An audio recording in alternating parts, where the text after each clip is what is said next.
जय हिंद साथियों, स्वागत है आप सभी लोगों का आपके अपने YouTube channel Krishna study zone में। दोस्तों आज मैं आपके लिए बेहद ही खास टॉपिक लेकर आया हूं, जो कि मैथ की दोस्तों सुपर 30 सीरीज शुरू हो चुकी है। मैं इसमें आपको कराऊंगा दोस्तों 10 प्रीवियस ईयर क्वेश्चंस दो कि 2011 से 2021 तक के सभी प्रीवियस ईयर क्वेश्चन को मैं कराऊंगा दोस्तों आपको।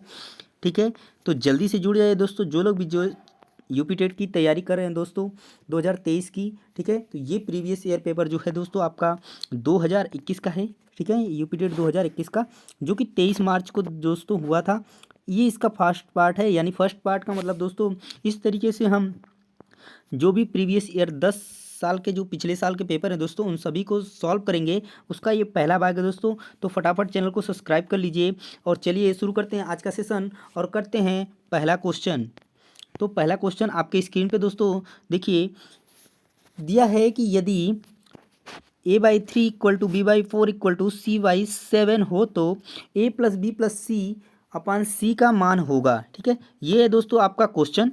तो चलिए इस तरीके के क्वेश्चंस को हम कैसे सॉल्व करेंगे आपको हम बताते हैं। तो यहाँ पर देखिए क्वेश्चन में क्या दिया है कि a/3 equal to b/4 equal to c/7, इसको आप मान लीजिए इक्वल टू k।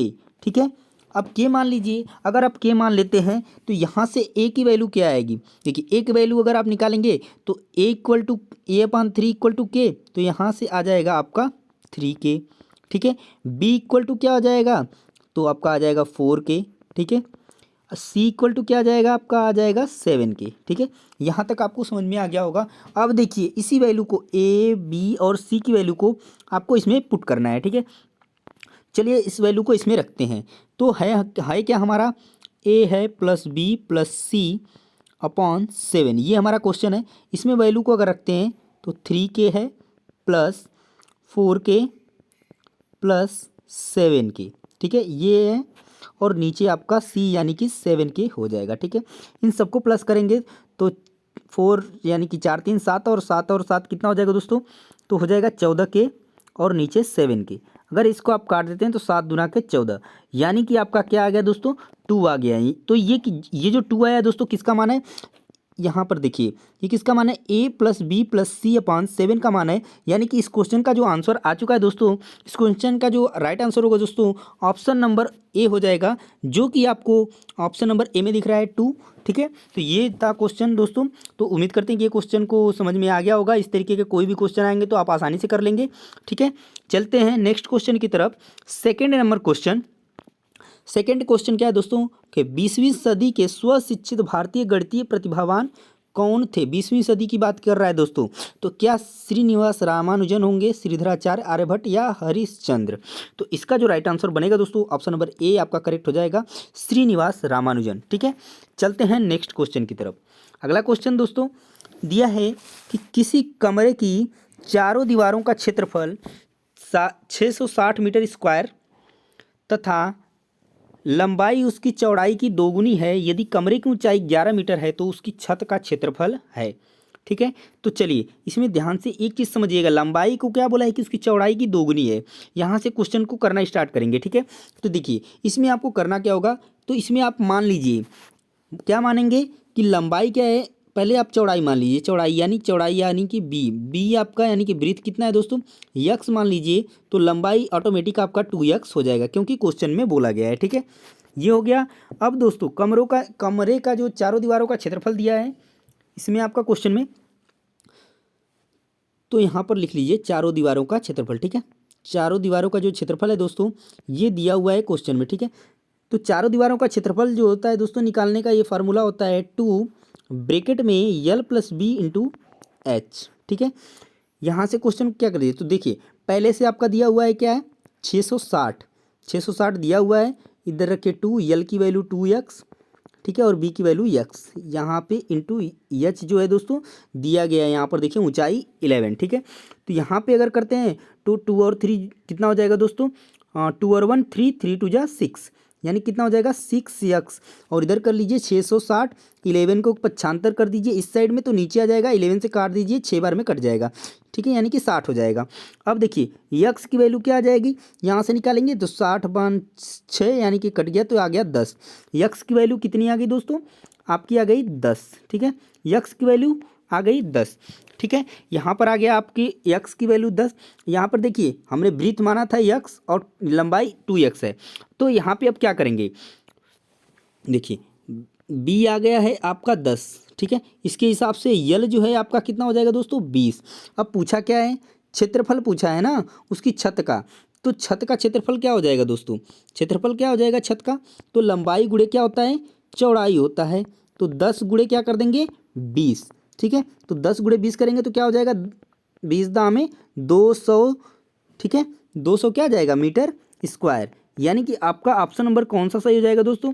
तो चलिए देखिए इस क्वेश्चन में 200 वर्ग मीटर किस में दिया है दोस्तों, तो ऑप्शन नंबर ए में दिया है, सी में दिया है, जो कि आपका राइट आंसर हो जाएगा, यानी कि ऑप्शन नंबर सी जो है दोस्तों इस क्वेश्चन का राइट आंसर हो जाएगा, ठीक है। ये था पूरा सॉल्यूशन, यहाँ पे दूसरा भाग, ठीक है। चलते हैं नेक्स्ट क्वेश्चन की तरफ। नेक्स्ट क्वेश्चन क्या दिया है दोस्तों कि यदि 10 के पावर -3x बराबर 125 हो तो 10 के पावर -2x का मान होगा। इस तरीके से भी क्वेश्चन देखने को मिले हैं दोस्तों, तो चलिए इस क्वेश्चन को भी सॉल्व कर लेते हैं। तो इस तरीके के क्वेश्चंस को आपको कैसे सॉल्व करना है, देखिए जो 10 के पावर -3x दिया है, वो माइनस नहीं है दोस्तों, इसमें माइनस नहीं रहेगा, क्वेश्चन में गलती से लग गया है, ठीक है। इसमें प्लस है, इसमें माइनस है, ठीक है, इस वाले में माइनस है। तो देखिए 10 के पावर दिया है 3x, ठीक है, 3x दिया है, तो इसको आप क्या लिख सकते हैं, इसको आप सिंपली लिख सकते हैं 10 के पावर x, ठीक है, गुणे 10 के पावर x गुणे 10 के पावर x, ये आप इसको लिख सकते हैं, ठीक है। और ये किसके बराबर है 125 के, और 125 को आप लिख सकते हैं 5 गुणे 5 गुणे 5, 3 बार लिख सकते हैं ना। अब देखिए यानी कि 1 10 ये जो है कि दोस्तों 1 5 के बराबर है, ठीक है, यानी 2 और ये 3 और ये 3, यानी कि समझ में आ गया दोस्तों कि 10 के पावर x का मान यानी कि क्या आ गया दोस्तों 5 आ गया है, ये चीज़ आप समझ जाइए, ठीक है। अब देखिए अब अगला जो हमारा अगला जो क्या करेंगे, यानी कि आपको निकालना क्या है 10 के पावर -2x की वैल्यू आपको फाइंड करनी है। इसको आप पहले पॉजिटिव में लिख लीजिए, यानी कि आप लिख सकते हैं इसको 1/10⁻²x लिख सकते हैं, ठीक है। अब देखिए उसी चीज़ पहले जो हम लिख देंगे इसको कैसे लिखा है 3x था तो 3 बार लिखा, इसमें हम 2 बार लिख लेते हैं x × 10⁻x, और इसमें हम 10⁻x की जो वैल्यू है दोस्तों 5 पे आ चुकी है, तो 1 यहाँ पे 5 × 5 लिख सकते हैं, यानी 1 अगर 5 × 5 करेंगे तो 25 आ जाएगा, यानी कि 10⁻²x की भी जो वैल्यू आ चुकी है दोस्तों 1/25 आ चुकी है, यानी कि इस क्वेश्चन का जो राइट आंसर हो जाएगा दोस्तों ऑप्शन नंबर डी करेक्ट हो जाएगा इस क्वेश्चन के लिए। तो समझ में आ गया होगा क्वेश्चन आपको, ठीक है। चलते हैं नेक्स्ट क्वेश्चन की तरफ। क्वेश्चन नंबर 5 दिया है 16075 को किसी संख्या से भाग देने पर भागफल 116 तथा शेषफल 43 प्राप्त होता है, तो भाजक क्या होगा, ठीक है। तो देखिए इसके लिए एक फार्मूला होता है दोस्तों, इसको आप आसानी से निकाल सकते हैं, ठीक है। तो इसमें फार्मूला होता क्या है, इसमें होता है भाजक इक्वल टू, ठीक है, ओ सॉरी भाजक नहीं भाज्य, ठीक है, क्या होता है भाज्य, भाज्य इक्वल टू होता है भाजक इनटू भागफल, ठीक है, भागफल प्लस शेषफल, ये आपका होता है फार्मूला। अब यहाँ पे आप इसको फार्मूले में सबकी वैल्यू को रख दीजिए। भाज्य क्या है तो 16075 है, ठीक है, 75 है। भाजक आपको फाइंड करना है, ठीक है, भाजक को आप x मान लीजिए, ठीक है। भागफल आपका दिया हुआ है कितना है दोस्तों, यहाँ पे 167 होगा, ठीक है, नहीं तो आपका आंसर गलत आ जाएगा, 167 होगा, ठीक है, 167 होगा, ठीक है, यहाँ पे गलती से मिसप्रिंट हो चुका है, ठीक है, 116 ना होकर 167 होगा, 167 और प्लस आपका 43, ठीक है, ये आपका हो गया। अब देखिए आप करेंगे कैसे इसको 16075, ठीक है, आप क्या करिए इसको माइनस करेंगे, किसको 43 को इधर लेके आइए और नीचे 167 कर लीजिए, इधर x, ठीक है, समझ में आ गया। अब अगर इसको आप माइनस करते हैं तो आपका जो आ जाएगा 16032, ठीक है, और नीचे 16 और 7 इक्वल टू x। इसको आप अगर डिवाइड करते हैं तो डिवाइड करेंगे तो क्या आएगा आपका 96, ठीक है। तो यानी कि भाजक आपका क्या आ गया दोस्तों 96। तो क्या ऑप्शन में दिख रहा है दोस्तों, बिल्कुल दिख रहा है, कौन से ऑप्शन में, ऑप्शन नंबर ए में, यानी कि ऑप्शन नंबर ए आपका करेक्ट हो जाएगा इस क्वेश्चन के लिए, ठीक है। तो इस तरीके से इस क्वेश्चन को हम आसानी से सॉल्व कर लेंगे, ठीक है। चलते हैं नेक्स्ट क्वेश्चन की तरफ। Question number 6। क्वेश्चन नंबर 6 क्या दिया दोस्तों कि 50 से छोटे धन पूर्णांक में अभाज्यों की संख्या होगी। तो अभाज्यों की कितनी संख्या होती है दोस्तों, तो इस क्वेश्चन का आंसर आपको बता देते हैं। तो 50 से छोटे धन पूर्णांक में अभाज्य की जो संख्या होती है दोस्तों वो 15 होती है, ठीक है। चलते हैं नेक्स्ट क्वेश्चन की तरफ। Question number 7। क्वेश्चन नंबर 7 क्या है दोस्तों कि दो संख्याओं में से बड़ी संख्या का 2 गुना छोटी संख्या के 5 गुने से 3 ज़्यादा है तथा बड़ी संख्या के 4 गुने और छोटी संख्या के 3 गुने का योग 71 है, वे संख्याएं हैं। चलिए, तो इसमें 2 कंडीशंस दी गई हैं, ठीक है। दोनों कंडीशंस के अनुसार आपको 2 नंबर बताने हैं। तो पहला कंडीशन क्या है दोस्तों कि दो संख्याओं में से बड़ी संख्या का 2 गुना। तो बड़ी संख्या, इस तरीके के क्वेश्चंस को आप इसके माध्यम से कर सकते हैं। किसके माध्यम से, ऑप्शंस के माध्यम से, यानी बारी बारी से सभी ऑप्शंस को रख लेंगे, जिस पे आ जाएगा आंसर आपका हो जाएगा। तो चलिए हम सबसे पहले पहला ऑप्शन लेते हैं। तो बड़ी संख्या क्या है 14, 14 का 2 गुना अगर करते हैं तो 14 गुणे 2 यानी कि आ गया 28, ठीक है। दूसरा आप दिया है इसमें फिर छोटी संख्या के 5 गुने, यानी कि 5 है तो 5 गुने का 5 गुना यानी कि 25 हो जाएगा और प्लस 3 यानी कि बराबर 28 आ जाएगा दोस्तों। यानी कि पहला कंडीशन सही है। दूसरे कंडीशन पे चलते हैं। तो दिया है कि बड़ी संख्या के 4 गुने, बड़ी संख्या क्या है 14 है, 14 गुणे 4 करेंगे तो 56 आ जाएगा, 14 चौक को 56, ठीक है।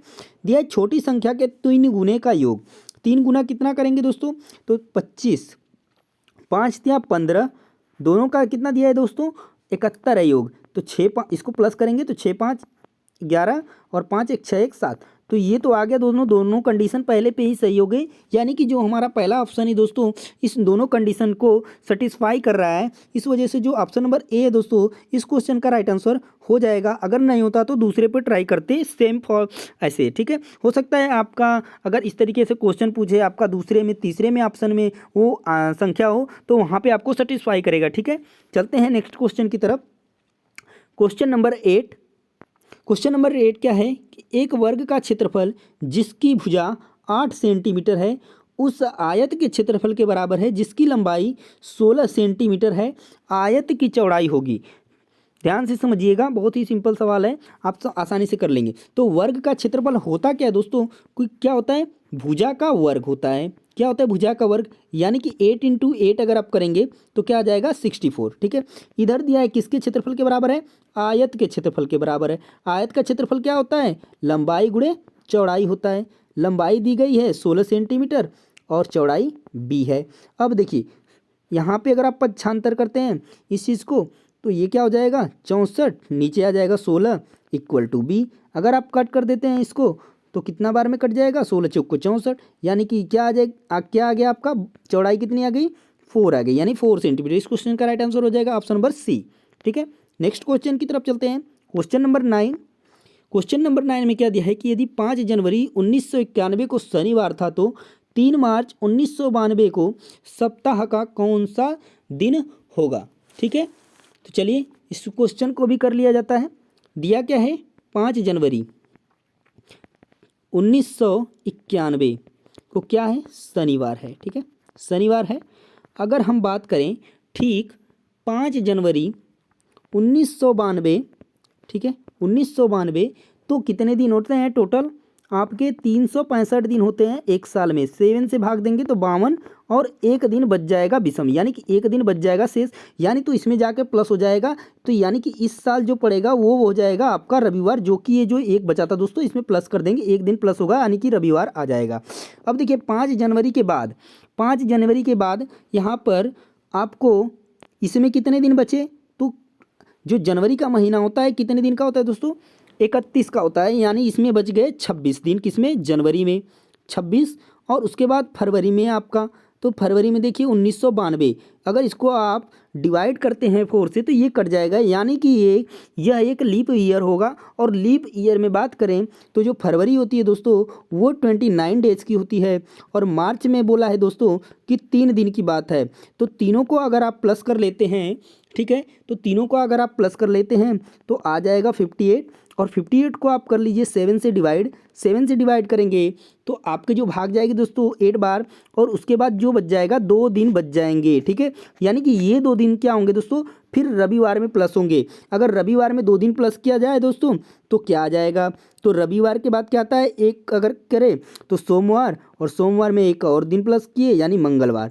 यानी इस क्वेश्चन में जो आपका राइट आंसर आ जाएगा दोस्तों, यानी कि 3 मार्च 1992 को जो दिन होगा दोस्तों वो क्या हो जाएगा, मंगलवार हो जाएगा। इस क्वेश्चन का राइट आंसर हो जाएगा दोस्तों ऑप्शन नंबर डी, मंगलवार इस क्वेश्चन का राइट आंसर हो जाएगा। नेक्स्ट क्वेश्चन की तरफ चलते हैं। Question number 10। क्वेश्चन नंबर 10 में बोला है दोस्तों कि एक त्रिभुज की रचना के लिए संभव भुजाएं हैं। सिंपल सी बात आप जानते हैं दोस्तों, एक त्रिभुज की रचना तभी हो सकती है जब कोई 3 भुजाओं में से किन्हीं 2 का योग तीसरी भुजा से हमेशा क्या होता है, बड़ा होता है।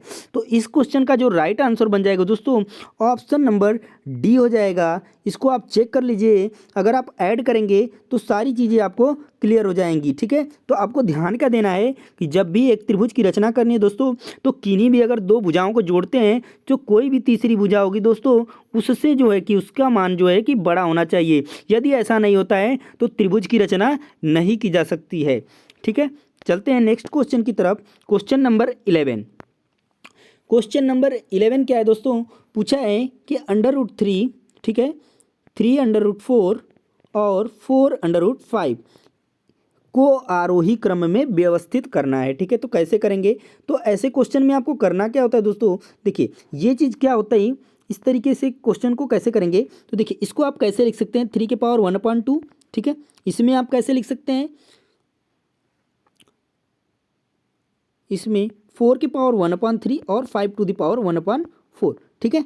इस तरीके से अगर आप लिख लेते हैं। अब देखिए इसमें करते क्या है, इनके जो घातांक हैं उनके हरों का क्या लेते हैं, लसा लेते हैं, ठीक है।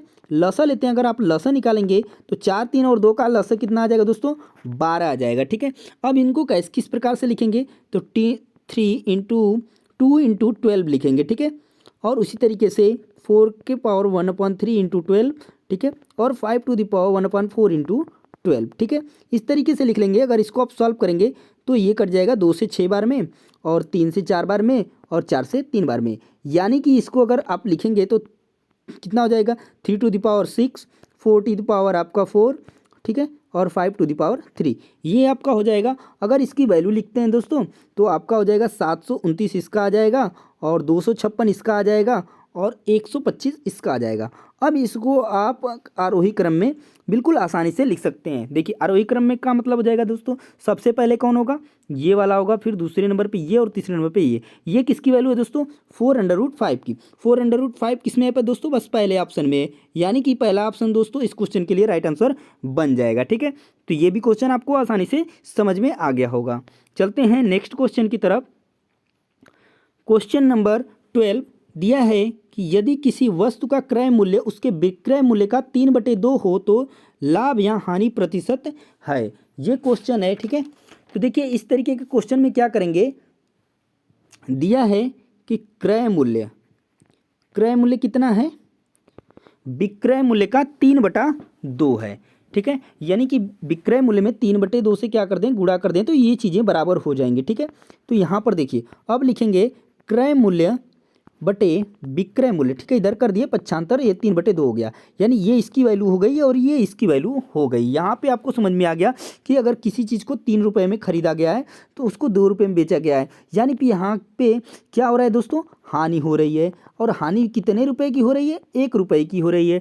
अब इसको हानि प्रतिशत में बदलना है, तो हानि प्रतिशत में बदलने के लिए आपको करना क्या होता है, ठीक है। तो हानि को ऊपर लिखते हैं और नीचे 2 है दोस्तों क्रय मूल्य कितना है, 3, और गुणे क्या करते हैं 100। अगर इसको आप हल करेंगे तो आपका कितना आएगा, 33 सही 1/3% जो है दोस्तों हानि के रूप में आ जाएगा। क्या ये किसी ऑप्शन में है दोस्तों, बिल्कुल है। किस ऑप्शन में है, ऑप्शन नंबर डी में है। यानी कि ऑप्शन नंबर डी इस क्वेश्चन का राइट आंसर हो जाएगा, ठीक है।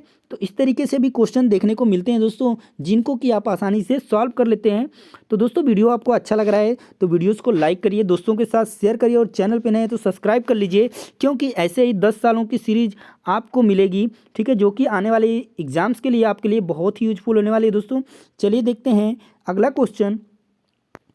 दिया है कि 12 10 12 को 12 से भाग देने पर शेषफल है। तो 12 से अगर भाग कर लेते हैं 12 10 12 को, तो कितना आ जाएगा दोस्तों आपका शेषफल। पहले भाग जाएगी एक बार, 12 से 12 पूरा का पूरा कट गया 101। देखिए 2 नंबर हमने अधिक उतारा है तो 2 जीरो बढ़ाएंगे, 12 बटे 96, ठीक है। 8 बार भाग गई यहाँ पे 96 और यहाँ बच गया 5, 2 बचा, 12 चौक कितना होता है दोस्तों 48, 48 52 में से घटाएंगे क्या बचेगा 4, यानी कि शेषफल कितना बच गया दोस्तों 4 बच गया। इस क्वेश्चन का राइट आंसर हो जाएगा ऑप्शन नंबर डी, जो कि आप बिल्कुल सिंपल तरीके से कर सकते हैं। नेक्स्ट क्वेश्चन की तरफ चलते हैं। क्वेश्चन नंबर 14 बोला है 378 236 459 और 312 के गुणनफल में इकाई का अंक होगा। इस तरीके के क्वेश्चंस को भी आप आसानी से कर लेंगे। तो आप करेंगे कैसे, इकाई का अंक पूछा है तो आप सब में से इकाई के अंक को बाहर कर लीजिए। 8 गुणे 6 गुणे 9 गुणे 12 मतलब 2, ठीक है। इसमें से सबका इकाई का अंक मैंने बाहर कर लिया, आप सबको गुणा कर लेंगे। 8 छका 48 हो गया, ठीक है। 8 छका 48 का 9 में गुणा कर लीजिए, ये आ गया आपका कितना आ गया 8 ले लीजिए। इसका इकाई का अंक ले लीजिए, 8 9 72 हो गया, इसमें इकाई का अंक ले लीजिए। इसमें आ गया इकाई का अंक ये और बचा इधर 2, 2 दूना कितना हो गया 4, यानी कि इसमें इकाई का अंक जो आ गया दोस्तों ऑप्शन नंबर डी इस क्वेश्चन का राइट आंसर हो जाएगा, ठीक है। यानी कि आपको करना क्या है, सबके इकाई अंक को आपस में गुणा करना है। इसमें करेंगे तो 48 आ गया, इसका इकाई का अंक ले लीजिए 8 है, इसमें 9 में गुणा कर लीजिए, 8 9 72 आ गया। इसका इकाई का अंक ले लीजिए और 2 में गुणा कर दीजिए, यानी 2 दूना के 4 आ गया। तो इस तरीके से आपका राइट आंसर 4 आ गया है। तो समझ में आ गया होगा आपको, उम्मीद करते हैं। अगले क्वेश्चन की तरफ चलते हैं। ये हमारा आज का लास्ट क्वेश्चन दोस्तों, बाकी के जितने भी क्वेश्चन हैं हम अगले आने वाले सेशंस में करेंगे दोस्तों। तो चलिए आज के इस क्वेश्चन को भी सॉल्व कर लेते हैं कि इस तरीके के क्वेश्चंस को आपको किस तरीके से सॉल्व करना है, ठीक है। तो देखिए इसमें जो आपकी घात दी गई दोस्तों जिस प्रकार से, उसको आप सॉल्व करना शुरू करते हैं। तो इसको जो दिया है दोस्तों, इसको आप प्लस में कर लीजिए। तो 1/3 के पावर -3 दिया है दोस्तों, तो अगर आप लिखेंगे पॉजिटिव करेंगे तो 3 के पावर 3 हो जाएगा, माइनस इसको लिखेंगे 4 के पावर 2 हो जाएगा, और माइनस ये डिवाइड वाला साइन है दोस्तों यहाँ पे, ठीक है। ये डिवाइड का साइन है तो यहाँ पे आपको डिवाइड का साइन लगा लीजिए और 4 के पावर ये आपका 3 हो जाएगा, ठीक है। अब देखिए आपको करना क्या है, इसमें करेंगे तो आपका 27 हो जाएगा, इसका करेंगे 16 हो जाएगा, और इसका करेंगे तो आपका 64 हो जाएगा, ठीक है। अब देखिए इसमें अब करने के बाद क्या करेंगे, इसको 27 में से क्या कर लीजिए 16 माइनस करेंगे 11 और डिवाइडेड बाय 64, यानी कि आप इसको लिख कैसे सकते हैं, तो लिखेंगे 11/64। इस तरीके से जो आपका राइट आंसर बन जाएगा दोस्तों ऑप्शन नंबर सी करेक्ट हो जाएगा इस क्वेश्चंस के लिए। तो दोस्तों आज का ये सेशन हमारा आज यहीं पे कंप्लीट होता है। तो उम्मीद करते हैं कि वीडियो आपको पसंद आई होगी, क्वेश्चन भी आपको अच्छे तरीके से समझ में आ गया होगा। तो दोस्तों ये था आज पहला पार्ट। तो दोस्तों जो लोग भी UP TET, C TET, super TET की तैयारी करें दोस्तों, चैनल को सब्सक्राइब कर लीजिए। आने वाले वीडियोज आपके लिए बहुत इंपॉर्टेंट होंगे दोस्तों। तो मिलते हैं अगले भाग में इस सीरीज के मैथ के। तो चलिए तब तक के लिए जय Hind, Vande Mataram, all the best.